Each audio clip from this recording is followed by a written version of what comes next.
Comme le nom de Jésus devenait célèbre, le roi Hérode en entendit parler. On disait: «C'est Jean le Baptiste qui est ressuscité d'entre les morts, et voilà pourquoi il a le pouvoir de faire des miracles».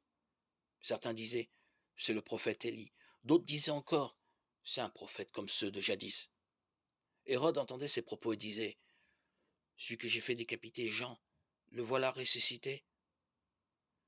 Car c'était lui, Hérode, qui avait fait arrêter Jean et l'avait mis en prison.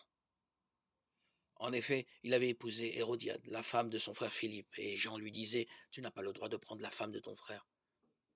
Hérodiade en voulait donc à Jean, et elle cherchait à le faire mettre à mort. Mais elle n'y arrivait pas, parce que Hérode avait peur de Jean. Il savait que c'était un homme juste et saint, et il le protégeait.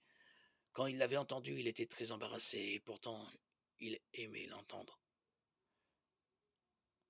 Cependant, une occasion favorable se présenta lorsque Hérode, pour son anniversaire, donna un banquet à ses dignitaires, aux chefs de l'armée et aux notables de la Galilée.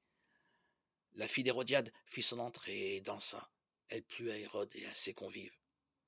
Le roi dit à la jeune fille: «Demande-moi tout ce que tu veux, je te le donnerai».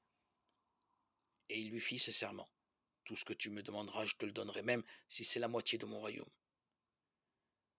Elle sortit alors pour dire à sa mère: «Qu'est-ce que je vais demander?» Hérodiade répondit: «La tête de Jean le Baptiste». Aussitôt la jeune fille s'empressa de retourner auprès du roi et lui fit cette demande: «Je veux que tout de suite tu me donnes sur un plat la tête de Jean-Baptiste».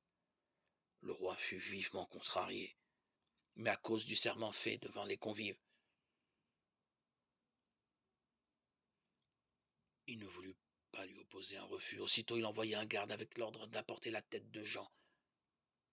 Le garde s'en alla et le décapita dans la prison. Il apporta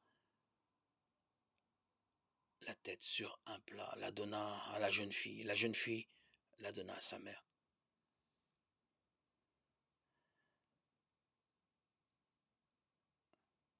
Lorsque les disciples de Jean apprirent cela, ils vinrent prendre son corps et le déposèrent dans un tombeau. Les apôtres se réunissent auprès de Jésus et lui rapportent tout ce qu'ils ont fait et enseigné. Il leur dit: «Venez à l'écart dans un endroit désert, reposez-vous un peu». De fait, les arrivants et les partants étaient si nombreux qu'on n'avait même pas le temps de manger. Ils partirent donc dans la barque pour un endroit désert à l'écart. Les gens les virent s'éloigner et beaucoup les reconnurent. Alors, à pied de toutes les villes, ils coururent là-bas et arrivèrent avant eux. En débarquant, Jésus vit une grande foule.